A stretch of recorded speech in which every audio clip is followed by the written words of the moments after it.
My traveling started actually because of a really bad relationship, really toxic relationship.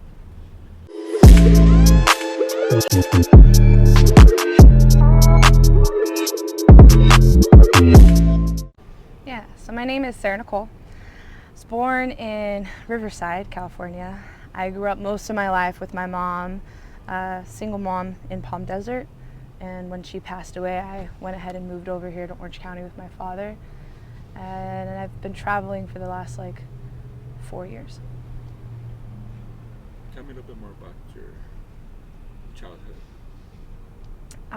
Growing up with a single parent, single mother is never easy. It's something, unfortunately, a lot of families struggle with these days. Having a family environment that was, built on one of stability and love and trust is pretty rare. So my mother did the best she could given the cards she was dealt. She struggled with fibromyalgia, mental health, she was manic depressive, as well as towards the end of her life, struggled with addiction with pills, which is what she ended up ODing with. So that was, really hard for me. Wasn't close with my father, so when I had to move in with him, that pretty much ruined the rest of my spirit. And How old were you when you moved in with your father? About 14 and a half. My mom passed when I just turned 14, but then I stayed with family and friends because I didn't want to live with my dad. And finally my dad, long story short, said, forget it, pack your bags, you're coming to Orange County. So that's when I came. I was about 14 and a half. And how long were you with your dad before you? I only stayed with my father for 3 years. So I moved out at about 17 and a half. And had the run around with, jobs, and I did really well with everything that I tried to do. My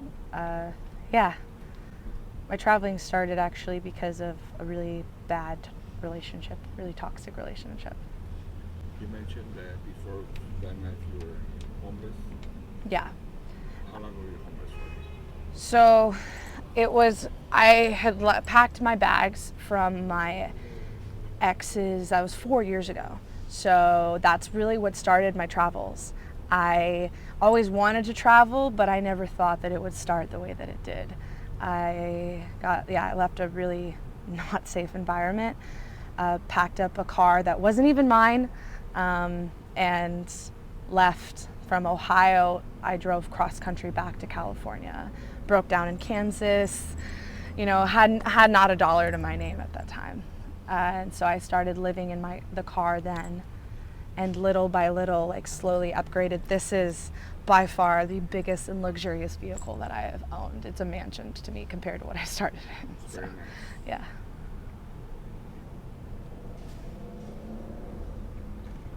So, how did you get this? How did you afford it? So I'm really big on flipping items and reselling things. So it's a way that I think people can make money very easily. It's, even I'm sure you've heard of people starting with the paperclip, right? And then going to someone and saying, hey, what can I trade you for this paperclip that's, of greater value? And the worst thing that people can say is no, right? And so I think having patience with sales.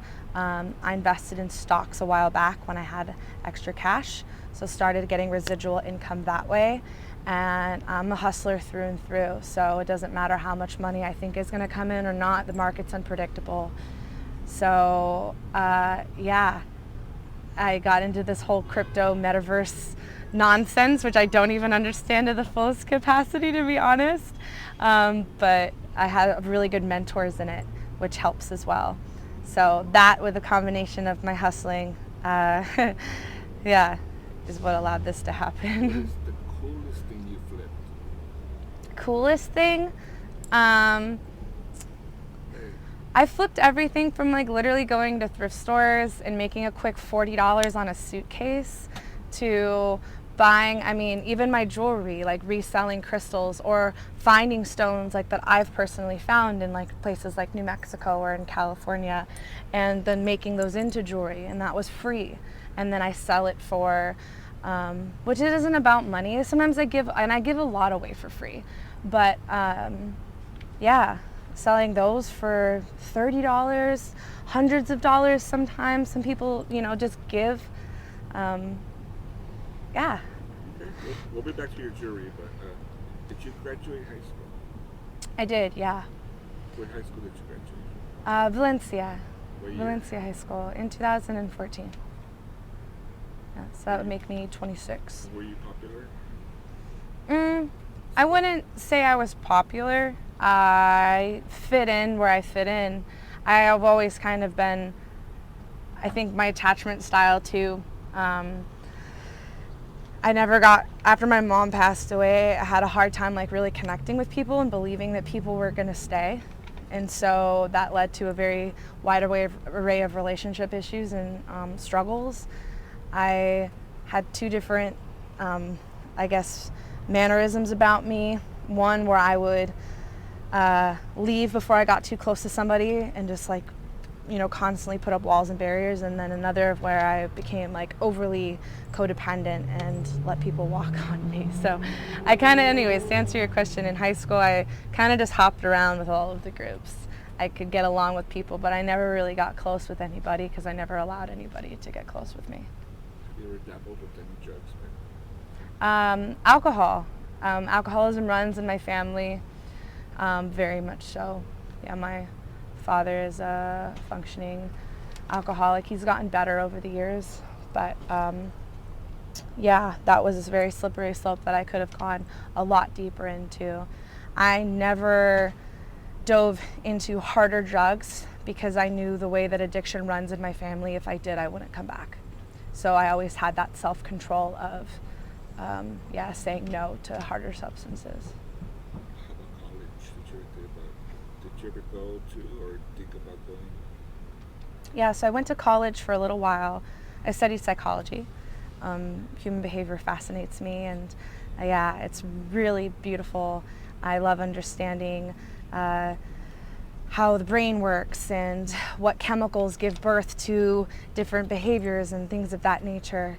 But I dropped out to pursue photography and my art, which worked for a while. What college was there?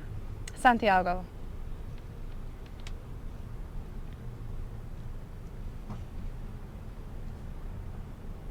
So is your dad still around? Yeah. He is. Yeah, my father and I aren't particularly close. It is what it is. I think a lot of parents, older generation or this past generation, we're learning. We're learning to value relationships more and not just so surface level. But he's an older guy. He's kind of stuck in his ways, and that's okay. I'm past trying to convince people to change, even if it's family. So I do my best to just accept him for what he is, and vice versa. He does not. None of my family understands my lifestyle or approves of it or any of that at all. So. Do you like to drink? No, I don't drink anymore. No. Occasionally, very, very rare occasion, I'll have a glass of wine. But other than that. Red or white? No, red. Red wine. Yeah.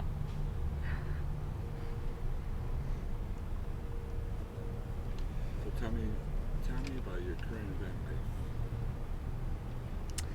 Well. Where have you gone to? Tell me where you've been to. Where was the best place you've been to? Mm-hmm.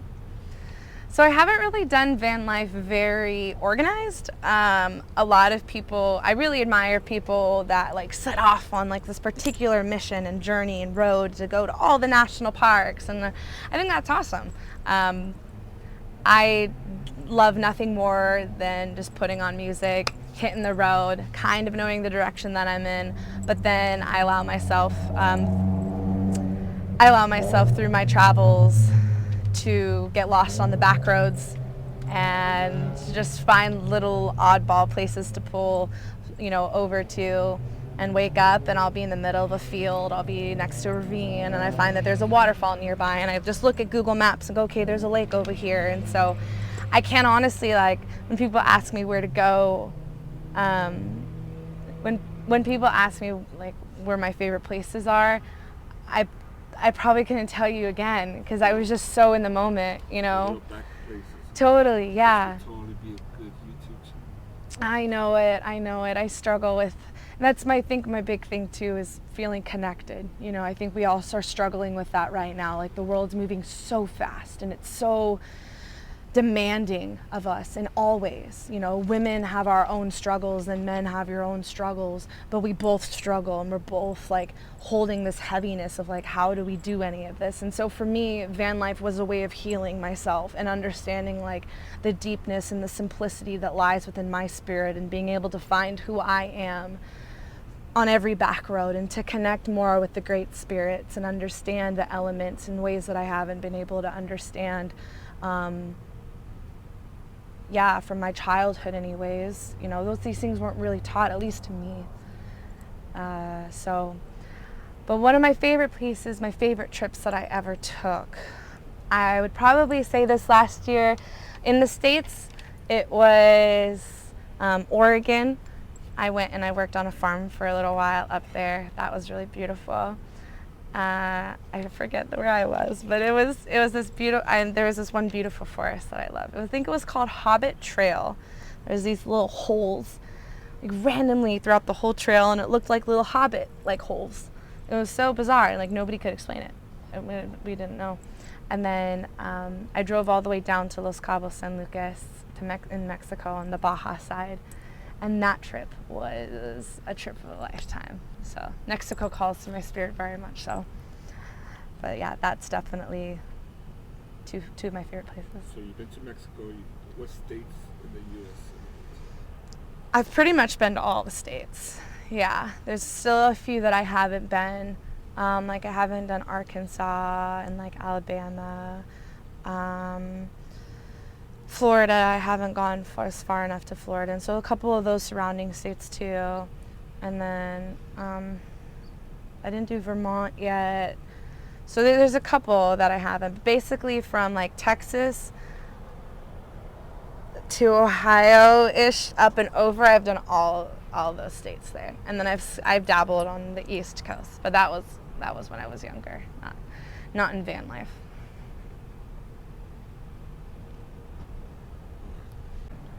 So you mentioned that your dad's set in his old ways, but are you welcome to go back if you had to? Oh, to my father's? No. There's no. It's wild because I think we are. You know, we're amongst the misfits, the rebel children, the people that we don't really fit in. That's always kind of been my MO. Like I could fit in with that crowd or this crowd or my family. I can sit in and have the conversations and talk the talks, but it's not something I want to do per se. You know, I want deepness. I want under the surface.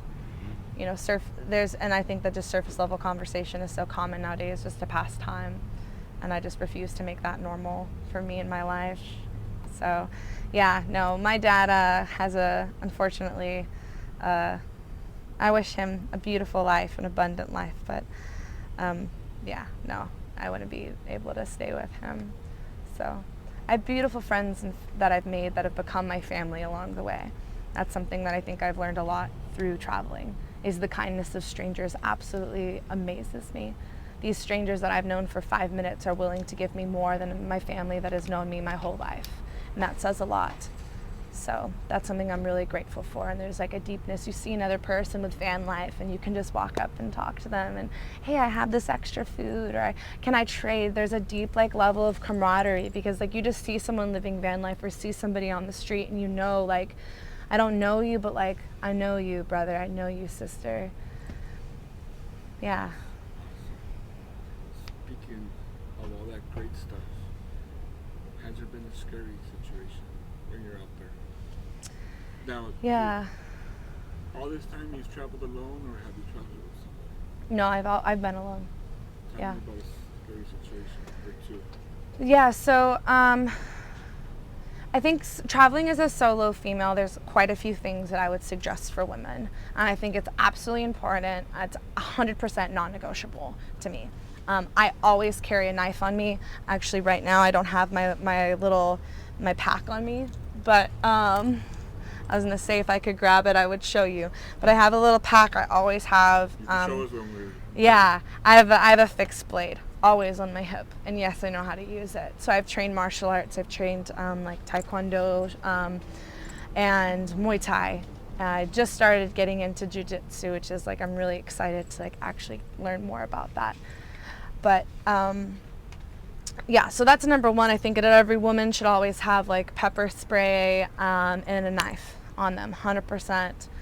And know some like key points and defense mechanisms of if you're approached or how to avoid situations. To be observant is really important. So when I travel, I'm constantly looking who is behind me. I stopped at a gas station, how many cars are at the gas station, who's in the cars, you know, who's not in the cars, how long has that one car been over there in the dark? They've been here for a while. Okay, I know there's 4 men. Like I'm constantly taking inventory of everything that's around me, which has made when I first traveled for the first year, I didn't really get that great of sleep.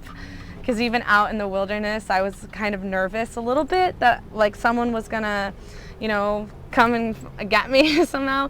Of course in my car for sure. And then I ended up getting a truck and building a camper in the back of my truck. And I didn't have a way to lock that from the inside. So someone could have just dropped the tailgate and came in. But I think scary situation, like I had another pup before the pup that I have now. I actually dropped him off at my step family's down the road to have a little doggy play date with his sister. But I think the only scary time that I've had was probably when I was at a gas station in the middle of nowhere. It was maybe 2 o'clock in the morning. And you can feel as a woman, like you can feel when men are staring at you with like wrong intentions or there's some sort of energy behind it. And yeah, I heard these men whispering and talking, but I had my pit bull Grayson at the time. So I called him over outside and I told him to sit down, and he sat down, and I made sure that those guys like saw that I had a dog. And yeah, honestly, other than like times like that and then times that I've gone stranded, like I know how to change my tire, I know how to handle like stuff like that, check my fluids constantly in my vehicle, like it's really important. But other than that, I think that if you put goodness out there, you put kindness out there, and you make sure like you have to carry yourself as like a bad bitch too. Like I'm nice and I'm approachable, but in the same time at 2 o'clock in the morning, I'm not trying to have like a smiley, nice face on. And yeah, so yeah. Any encounters with the police? Oh yeah, the cops always press us constantly. I've had many encounters with the cops, and it's pretty sad actually. They're looking for so another piece of advice, you know, just have your registration, get your tags, like handle the freaking shit that you need to handle, make them happy so you can live your life in peace. Like, but they're looking for any excuse to pull you over or to press you and make you feel a type of way. I've had cops wake me up in the middle of the night. I've had cops bang on my door at, at 3 in the morning. For whatever reason, they heard something or a sketchy car was parked out here, and I'm like, dude, like I'm just trying to sleep, like I'm just trying to exist. And yeah, so it happens a lot, but you just gotta smile and wave because. Do you have any siblings? I have 4 siblings, yeah. I have 3 brothers and 1 sister, step and half. So I grew up visiting them every other weekend, and then it's not really a great situation. So as I got older, it became tougher for me emotionally, so I kind of scaled that back and visited them every so often. But I love my siblings, and they know that. Okay. So what do you do for money? What do I do for money? Show us your jewelry. I slay rocks, you know what I'm saying? So I just started doing solder work. It's a work in progress, but I love working with stones. So I've been studying I've been studying stones and their energies for quite some time before it was a fad, now that it's, popular and all of that. But I do solder work, I do wire work, I sell my photography. I'm not an exceptional painter, but I started painting, a little bit. So, then those are donation based, because it's not really about becoming a millionaire. We live just a very simple life. So it's just about, if I had food today and I had gas, in my car, then it's a successful day. So that, along with, doing photography. I do photography. So booking photo shoots here and there that I can. Makes it challenging when I'm, moving around. What camera you shoot with? So I actually shoot with the Sony A7R III. So, and I got that on eBay, which I highly recommend. I'm a master deal finder. I do not pay any full price for nothing. So, I think it's like I have a simple life, but I do have big visions and big goals. Like my goal, be it the environment that I think that I came from and a lot of people come from. My story isn't necessarily super unique, but I think what we do with our stories can be super unique, Being a girl, you're an attractive girl, do you get guys hitting upon you in the streets? Constantly, yeah. I think, and that's why I say, it's important. I do consider myself a nice person, an approachable person. I want everyone to feel loved and appreciated when they're around me. But something that traveling has absolutely helped me do is find my voice and be able to speak up for myself more. I would definitely encourage any female to not even second guess speaking their truth, and just not hesitating with that at all. And being able to tell someone and not have to feel bad about telling somebody hey, I don't want to continue this conversation any further. So that's okay. But what's your YouTube and your IG? Yeah, so my YouTube and my IG is Fly Free Sarah Nicole, Sarah with an H, and Nicole is Nicole. So fly free like a bird, free bird. Yeah.